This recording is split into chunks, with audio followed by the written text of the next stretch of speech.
गं गणपते नमः। दुर्गा सप्तशती 5वां अध्याय।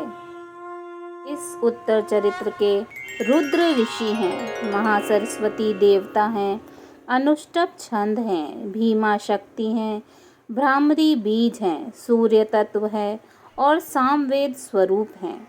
महासरस्वती की प्रसन्नता के लिए उत्तर चरित्र के पाठ में इसका विनियोग किया जाता है। इस अध्याय का पाठ करते समय भगवती का इस प्रकार ध्यान करना चाहिए। जो अपने कर कमलों में घंटा, शूल, हल, शंख, मूसल, चक्र, धनुष और बाण धारण करती हैं, शरद ऋतु के शोभा संपन्न चंद्रमा के समान जिनकी मनोहर कांति है, जो तीनों लोकों की आधारभूता और शुंभ आदि दैत्यों का नाश करने वाली हैं, तथा गौरी के शरीर से जिनका प्राकट्य हुआ है, उन महासरस्वती देवी का मैं निरंतर भजन करती हूँ। ऋषि कहते हैं, पूर्व काल में शुंभ और निशुंभ नामक असुरों ने अपने बल के घमंड में आकर शचीपति इंद्र के हाथ से तीनों लोकों का राज्य और यज्ञ भाग भी छीन लिए। वे ही दोनों सूर्य, चंद्रमा, कुबेर, यम और वरुण के अधिकार का भी प्रयोग करने लगे। वायु और अग्नि का कार्य भी वे ही करने लगे। उन दोनों ने सब देवताओं को अपमानित, राज्य भ्रष्ट, पराजित तथा अधिकारहीन करके स्वर्ग से निकाल दिया।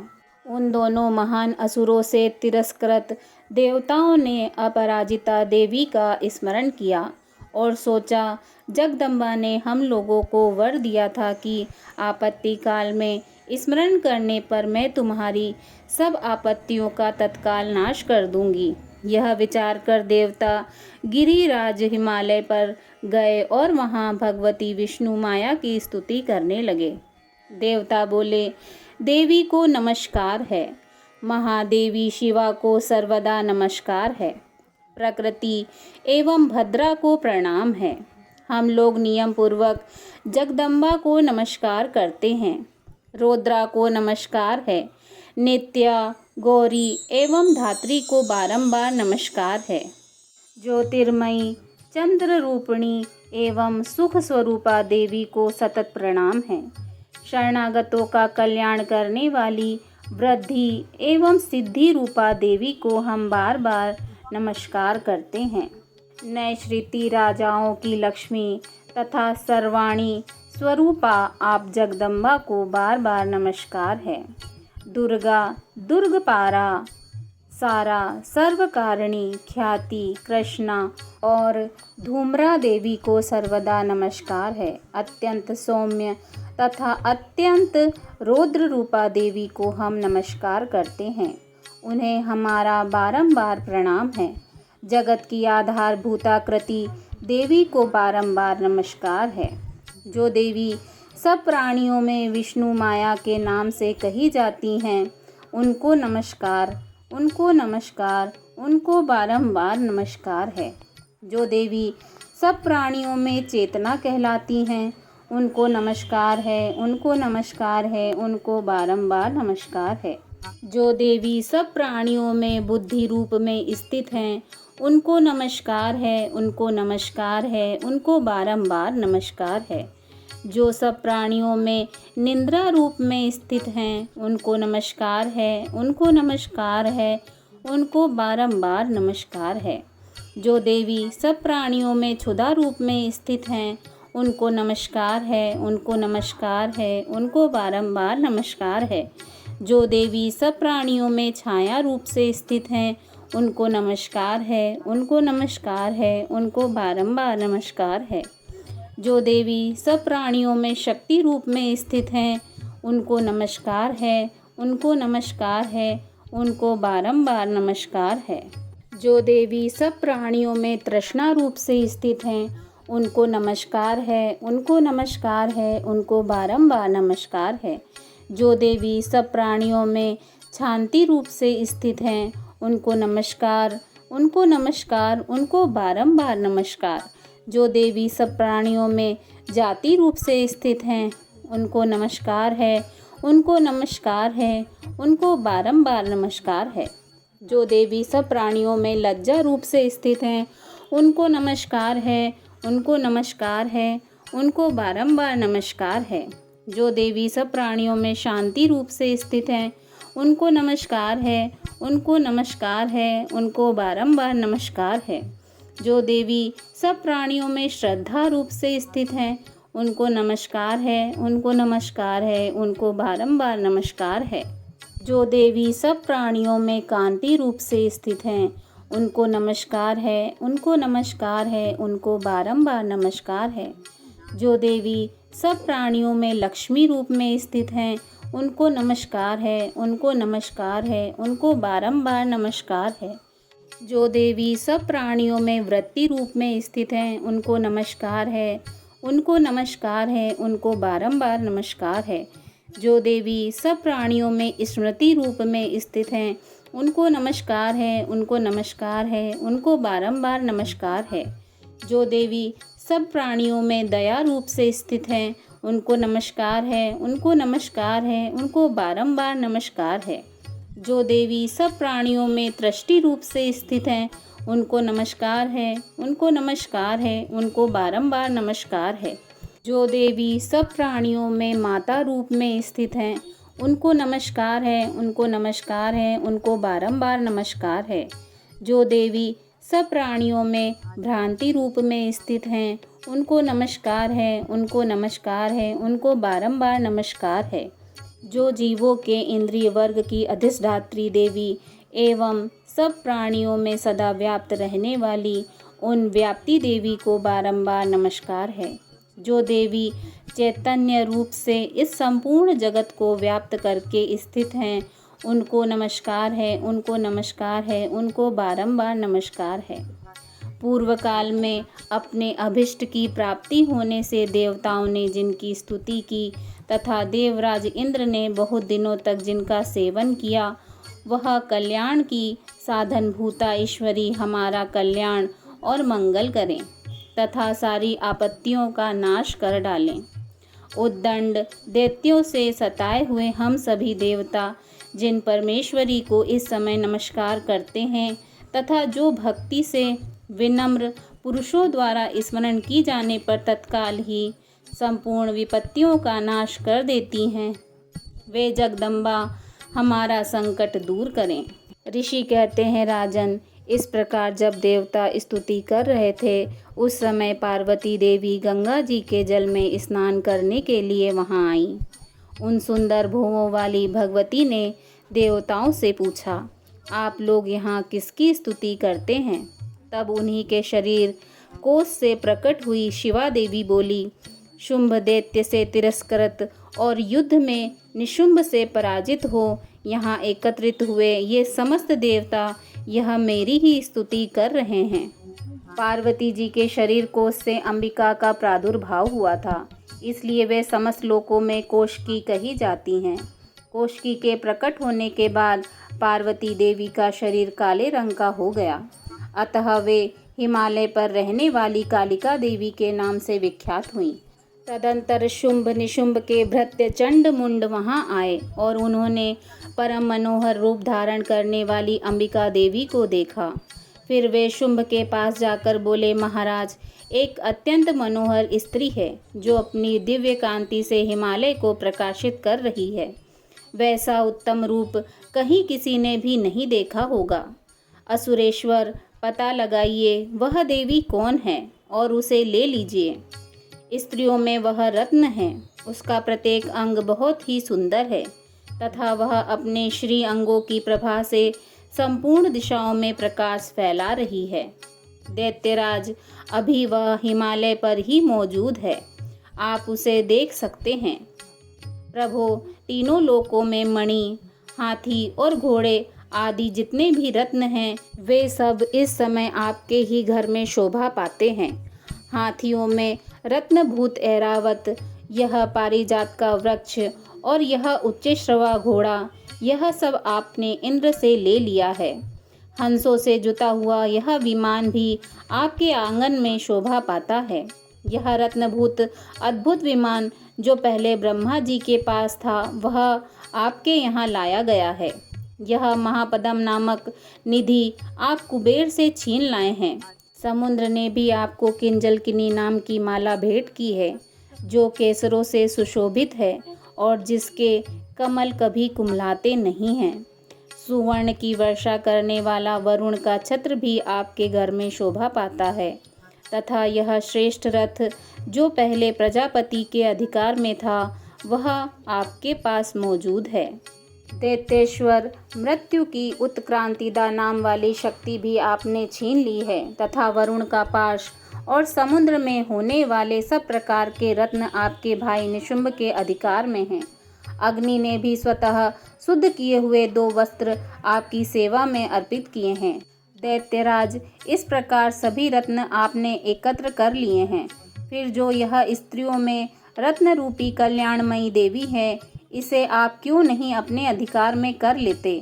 ऋषि कहते हैं, चंडमुंड का यह वचन सुनकर शुंभ ने महादैत्य सुग्रीव को दूत बनाकर देवी के पास भेजा और कहा, तुम मेरी आज्ञा से उसके सामने ये बातें कहना और ऐसा उपाय करना जिससे प्रसन्न होकर वह शीघ्र ही यहाँ आ जाए। वह दूत पर्वत के अत्यंत रमणीय प्रदेश में जहाँ देवी मौजूद थी पहुँच गया और मधुर वाणी में कोमल वचन बोला। दूत बोला, देवी, दैत्यराज शुंभ इस समय तीनों लोकों के परमेश्वर हैं। मैं उन्हीं का भेजा हुआ दूत हूँ और यहाँ तुम्हारे ही पास आया हूँ। उनकी आज्ञा सदा सब देवता एक स्वर में मानते हैं, कोई उसका उल्लंघन नहीं कर सकता। वे संपूर्ण देवताओं को परास्त कर चुके हैं। उन्होंने तुम्हारे लिए जो संदेश दिया है उसे सुनो। संपूर्ण त्रिलोकी मेरे अधिकार में है, देवता भी मेरी आज्ञा के अधीन चलते हैं। संपूर्ण यज्ञों के भागों को मैं पृथक पृथक भोगता हूँ। तीनों लोकों में जितने श्रेष्ठ रत्न हैं वे सब मेरे अधिकार में हैं। देवराज इंद्र का वाहन ऐरावत, जो हाथियों में रत्न के समान है, मैंने छीन लिया है। क्षीर सागर का मंथन करने से जो अश्वरत्न उच्चैश्रवा प्रकट हुआ था, उसे देवताओं ने मेरे पैरों पर पड़कर समर्पित कर दिया। सुंदरी, उसके सिवा और भी जितने रत्नभूत पदार्थ देवताओं, गंधर्वों और नागों के पास थे, वे सब मेरे पास आ गए हैं। देवी, हम लोग तुम्हें संसार की स्त्रियों में रत्न मानते हैं, अतः तुम हमारे पास आ जाओ, क्योंकि रत्नों का उपभोग करने वाले हम ही हैं। चंचल कटाक्षों वाली सुंदरी, तुम मेरी या मेरे भाई महापराक्रमी निशुंभ की सेवा में आ जाओ, क्योंकि तुम रत्न स्वरूपा हो। मेरा वरण करने से तुम्हें तुलना रहित महान ऐश्वर्य की प्राप्ति होगी। अपनी बुद्धि से यह विचार कर तुम मेरी पत्नी बन जाओ। ऋषि कहते हैं, दूत के यूँ कहने पर कल्याणमयी भगवती दुर्गा देवी, जो इस जगत को धारण करती हैं, मन ही मन गंभीर भाव से मुस्कुराईं और इस प्रकार से बोली। देवी ने कहा, दूत, तुमने सत्य कहा है, इसमें तनिक भी मिथ्या नहीं है। शुंभ तीनों लोकों का स्वामी है और निशुंभ भी उसी के समान महापराक्रमी है, किंतु इस विषय में जो मैंने प्रतिज्ञा कर ली है उसे मिथ्या कैसे करूं? मैंने अपनी अल्प बुद्धि के कारण पहले से जो प्रतिज्ञा कर रखी है उसे सुनो। जो मुझे संग्राम में जीत लेगा, जो मेरे अभिमान को चूर्ण कर देगा तथा संसार में जो मेरे समान बलवान होगा, वही मेरा स्वामी होगा। इसलिए शुंभ तथा महादैत्य निशुंभ स्वयं ही यहाँ पधारें और मुझे जीतकर शीघ्र ही मेरा पाणी ग्रहण कर लें। इसमें विलंब की क्या आवश्यकता है? दूत बोला, देवी, तुम घमंड में भरी हो, मेरे सामने ऐसी बातें न करो। तीनों लोकों में कौन ऐसा पुरुष है जो शुंभ निशुंभ के सामने खड़ा हो सके? देवी, अन्य दैत्यों के सामने भी सारे देवता युद्ध में नहीं ठहर सकते, फिर तुम अकेली स्त्री होकर कैसे ठहर सकती हो? जिन शुंभ आदि दैत्यों के सामने इंद्र आदि सब देवता भी युद्ध में खड़े नहीं हुए, उनके सामने तुम स्त्री होकर कैसे जाओगी? इसलिए तुम मेरे ही कहने से शुंभ निशुंभ के पास चली चलो। ऐसा करने से तुम्हारे गौरव की रक्षा होगी, अन्यथा जब वे केश पकड़कर घसीटेंगे तब तुम्हें अपनी प्रतिष्ठा खोकर जाना पड़ेगा। देवी ने कहा, तुम्हारा कहना ठीक है। शुंभ बलवान है और निशुंभ भी बड़े पराक्रमी हैं, किंतु क्या करूं? मैंने पहले बिना सोचे समझे प्रतिज्ञा कर ली है। अतः अब तुम जाओ। मैंने तुमसे जो कुछ कहा है वह सब दैत्यराज से आदर पूर्वक कहना, फिर वे जो उचित जान पड़े करें। इस प्रकार श्री मार्कंड पुराण में सर्वाणिक मनवंतर की कथा के अंतर्गत देवी महत्य में देवी दूत संवाद नामक 5वां अध्याय पूरा हुआ। 6ठा अध्याय धूम्रलोचन वध। इस अध्याय का पाठ करते समय इस प्रकार देवी भगवती का ध्यान करना चाहिए। मैं सर्वगेश्वर भैरव के अंग में निवास करने वाली परमोत्कृष्ट पद्मावती देवी का चिंतन करती हूँ। वे नागराज के आसन पर बैठी हैं। नागों के फणों में सुशोभित होने वाली मणियों की विशाल माला से उनकी देहलता उद्भासित हो रही है। सूर्य के समान उनका तेज है। 3 नेत्र उनकी शोभा बढ़ा रहे हैं। वे हाथों में माला, कुंभ, कपाल और कमल लिए हुए हैं तथा उनके मस्तक में अर्धचंद्र का मुकुट सुशोभित है। ऋषि कहते हैं, देवी का यह कथन सुनकर दूत को बड़ा अमर्ष हुआ और उसने दैत्यराज के पास जाकर सब समाचार विस्तार पूर्वक कह सुनाया। दूत के उस वचन को सुनकर दैत्यराज कुपित हो उठा और दैत्य सेनापति धूम्रलोचन से बोला, धूम्रलोचन, तुम शीघ्र अपनी सेना साथ लेकर जाओ और उस दुष्टा के केस पकड़कर घसीटते हुए उसे बलपूर्वक यहाँ ले आओ।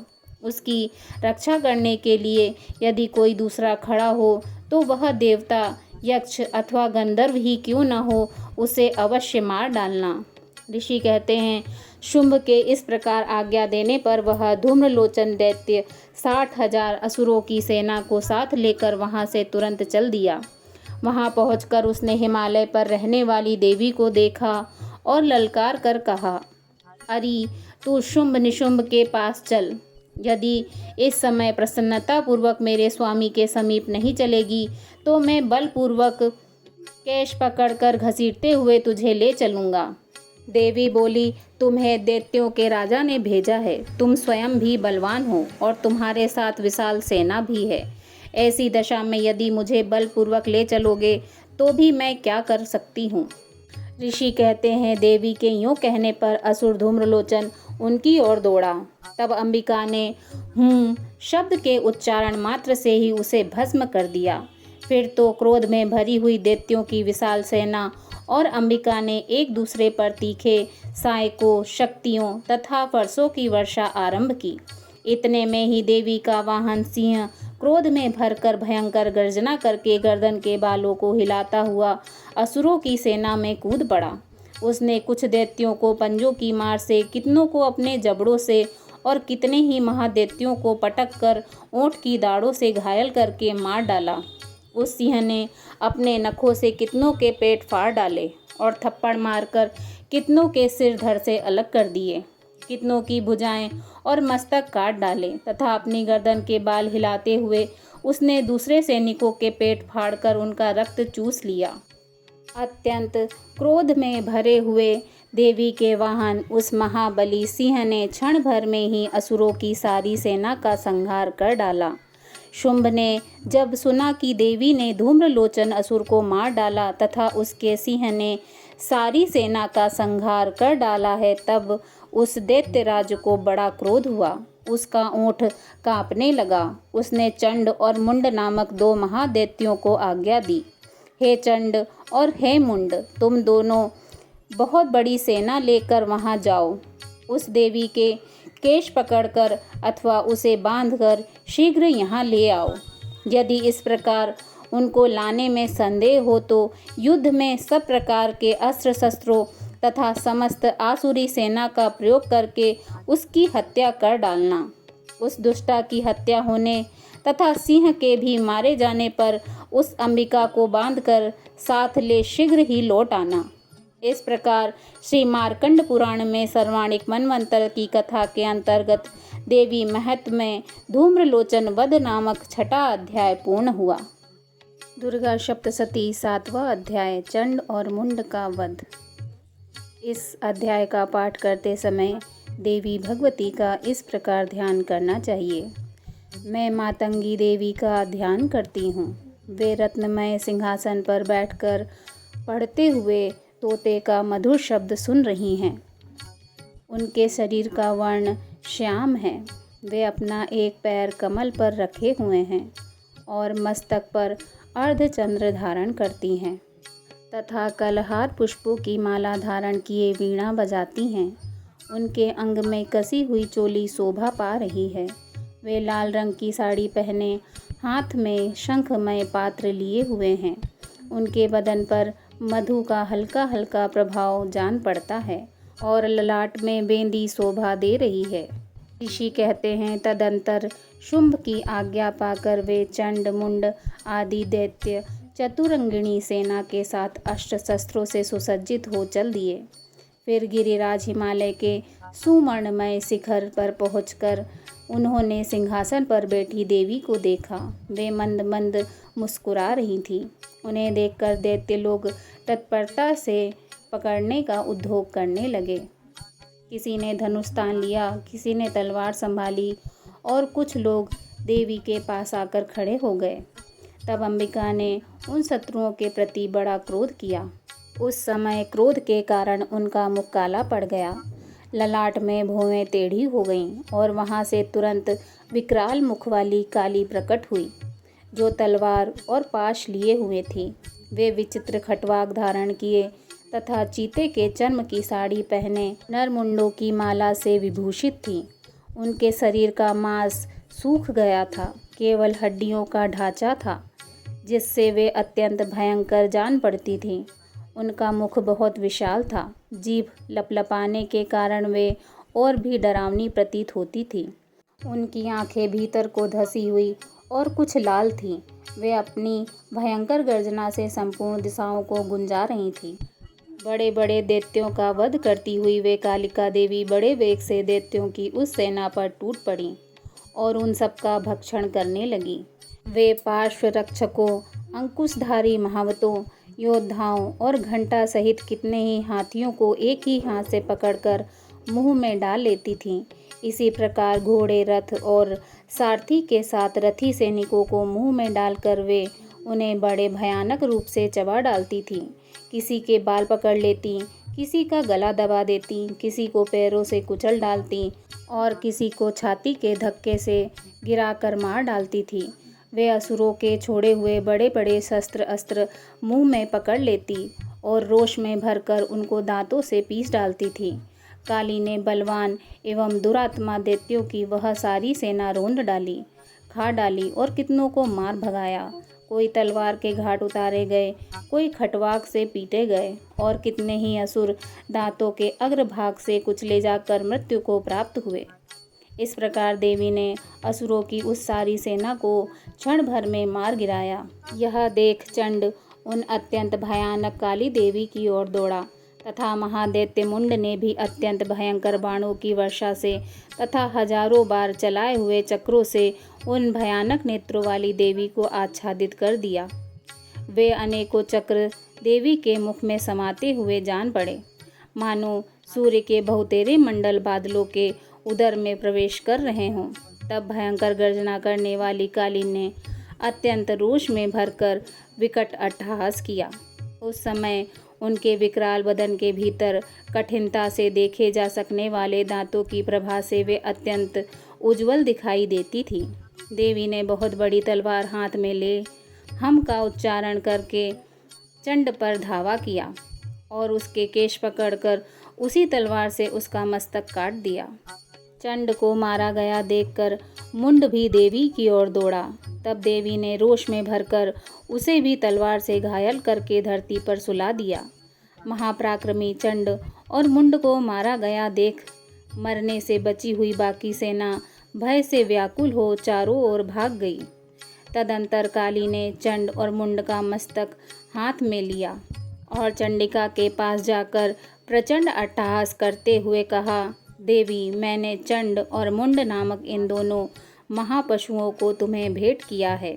अब युद्ध यज्ञ में तुम शुंभ और निशुंभ का स्वयं ही वध करना। ऋषि कहते हैं, वहाँ लाए हुए चंड मुंड नामक महादैत्यों को देखकर कल्याणमयी चंडी ने काली से मधुर वाणी में कहा, देवी, तुम चंड और मुंड को लेकर मेरे पास आई हो, इसलिए संसार में चामुंडा के नाम से तुम्हारी ख्याति होगी।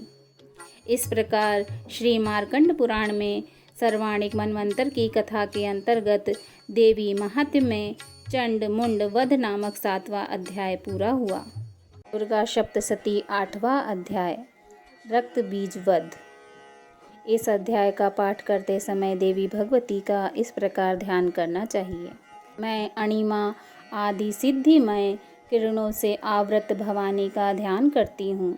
उनके शरीर का रंग लाल है, नेत्रों में करुणा लहरा रही है तथा हाथों में पाश, अंकुश, बाण और धनुष शोभा पाते हैं।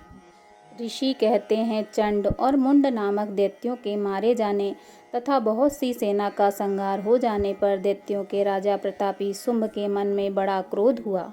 उसने दैत्यों की संपूर्ण सेना को युद्ध के लिए कूच करने की आज्ञा दी। वह बोला, आज उदायुध नाम के 86 दैत्य सेनापति अपनी सेनाओं के साथ युद्ध के लिए प्रस्थान करें। कंबू नाम वाले दैत्यों के 84 सेनानायक अपनी वाहिनी से घिरे हुए यात्रा करें। 50 कोटि वीर्य कुल के और 100 धूम्र कुल के असुर सेनापति मेरी आज्ञा से सेना सहित कूच करें।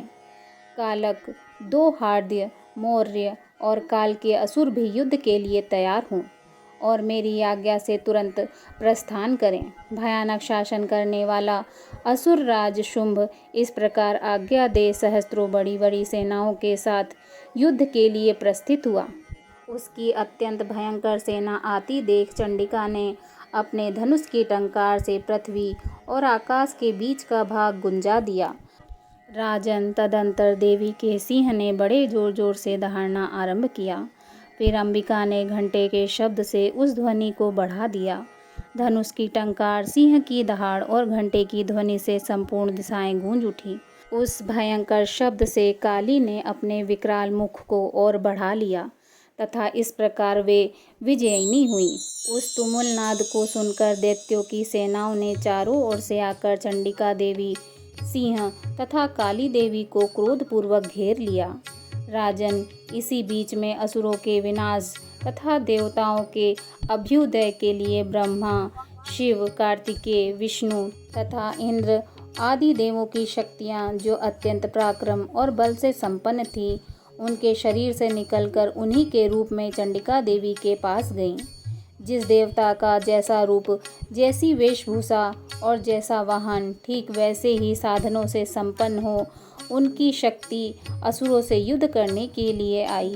सबसे पहले हंस युक्त विमान पर बैठी हुई अक्षसूत्र और कमंडलू से सुशोभित ब्रह्मा जी की शक्ति उपस्थित हुई, जिन्हें ब्रह्माणी कहते हैं। महादेव जी की शक्ति वृषभ पर आरूढ़ हो, हाथों में श्रेष्ठ त्रिशूल धारण किए, महानाग का कंठक पहने, मस्तक में चंद्र रेखा से विभूषित हो वहां आ पहुंची। कार्तिकेय जी की शक्ति रूपा जगदम्बिका का उन्हीं का स्वरूप धारण किए श्रेष्ठ मयूर पर आरूढ़ हो, हाथ में शक्ति लिए दैत्यों से युद्ध करने के लिए आई। इसी प्रकार भगवान विष्णु जी की शक्ति गरुड़ पर विराजमान हो, शंख, चक्र, गदा, सारंग, धनुष तथा खड्ग हाथ में लिए वहां आई। अनुपम यज्ञ वाराह का रूप धारण करने वाले श्री हरि जी की जो शक्ति है, वह भी वाराह शरीर धारण करके वहां उपस्थित हुई। नारसिंह शक्ति भी नरसिंह के समान शरीर धारण करके वहां आई। उनकी गर्दन के बालों के झटके से आकाश के तारे बिखरे पड़ते थे। इसी प्रकार इंद्र की शक्ति वज्र हाथ में लिए गजराज ऐरावत पर बैठकर आईं। उनके भी सहस्त्र नेत्र थे। इंद्र का जैसा रूप वैसा ही रूप उनका था। तदंतर उन देव शक्तियों से घिरे हुए महादेव जी ने चंडिका से कहा, मेरी प्रसन्नता के लिए तुम शीघ्र ही इन असुरों का संहार करो। तब देवी के शरीर से अत्यंत भयानक और परम उग्र चंडिका शक्ति प्रकट हुई, जो सैकड़ों गीदड़ियों की भांति आवाज करने वाली थी। उस अपराजिता देवी ने धूमिल जटा वाले महादेव जी से कहा, भगवन, आप शुंभ निशुंभ के पास दूत बनकर जाइए और उन अत्यंत गर्वीले दानव शुंभ और निशुंभ दोनों से कहिए, साथ ही उनके अतिरिक्त भी जो दानव युद्ध के लिए वहां उपस्थित हों उनको भी यह संदेश दीजिए, दैत्यों, यदि तुम जीवित रहना चाहते हो तो पाताल को लौट जाओ। इंद्र को त्रिलोकी का राज्य मिल जाए और देवता यज्ञ भाग का उपभोग करें। यदि बल के घमंड में आकर तुम युद्ध की अभिलाषा रखते हो तो आओ, मेरी शिवाएं तुम्हारे कच्चे मांस से तृप्त हों। चूँकि उस देवी ने भगवान शिव को दूत के कार्य से नियुक्त किया था, इसलिए वह शिवदूती के नाम से संसार में विख्यात हुई। वे महादैत्य भी भगवान शिव के मुख से देवी के वचन सुनकर क्रोध में भर गए और जहाँ कात्यायनी विराजमान थी उस ओर बढ़े। तदंतर वे दैत्य अमर्ष में भरकर पहले ही देवी के ऊपर बाण, शक्ति और सृष्टि आदि अस्त्रों की वृष्टि करने लगे। तब देवी ने भी खेल खेल में ही धनुष की टंकार की और उससे छोड़े हुए बड़े बड़े बाणों द्वारा दैत्यों के चलाए हुए बाण, शूल, शक्ति और फरसों को काट डाला। फिर काली उनके आगे होकर शत्रुओं को शूल के प्रहार से विदीर्ण करने लगी और खटवाक से उनका कचूमर निकालती हुई रणभूमि में विचरने लगी।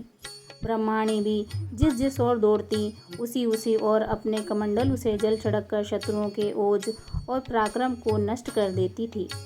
महेश्वरी ने त्रिशूल से तथा वैष्णवी ने चक्र से और अत्यंत क्रोध में भरी हुई कुमार कार्तिकेय की शक्ति से दैत्यों का संहार आरंभ किया।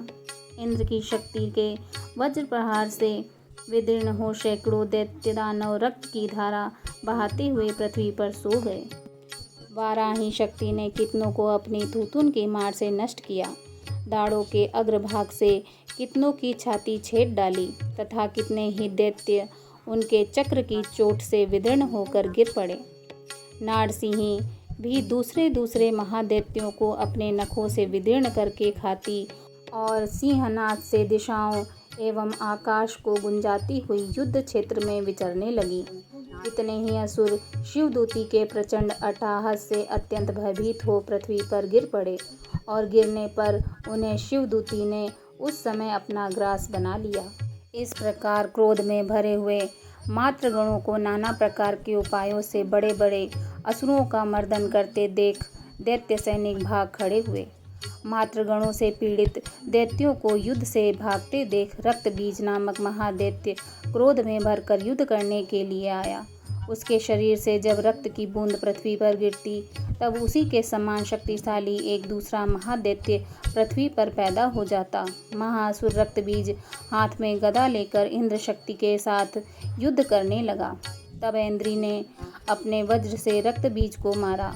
वज्र से घायल होने पर उसके शरीर से बहुत सा रक्त पृथ्वी पर गिरने लगा और उससे उसी के समान रूप तथा पराक्रम वाले योद्धा उत्पन्न होने लगे। उसके शरीर से जितनी रक्त की बूंदें पृथ्वी पर गिरी उतने ही योद्धा उत्पन्न हो गए। वे सब रक्त बीज के समान ही वीर्यवान, बलवान तथा पराक्रमी थे। वे रक्त से उत्पन्न होने वाले पुरुष भी अत्यंत भयंकर अस्त्र शस्त्रों का प्रहार करते हुए महामातृगणों के साथ घोर युद्ध करने लगे। पुनः वज्र के प्रहार से जब उसका मस्तक घायल हुआ तब रक्त बहने लगा और उससे हजारों पुरुष उत्पन्न हो गए। वैष्णवी ने युद्ध में रक्त बीज पर चक्र का प्रहार किया तथा इंद्री ने उस दैत्य सेनापति को गदा से चोट पहुंचाई। वैष्णवी के चक्र से घायल होने पर उसके शरीर से जो रक्त बहा और उससे उसी के बराबर आकार वाले सहस्त्रों महादैत्य प्रकट हुए। उनके द्वारा संपूर्ण जगत व्याप्त हो गया। कौमारी ने शक्ति से, वाराही ने खड्ग से और महेश्वरी ने त्रिशूल से महादैत्य रक्त बीज को घायल किया।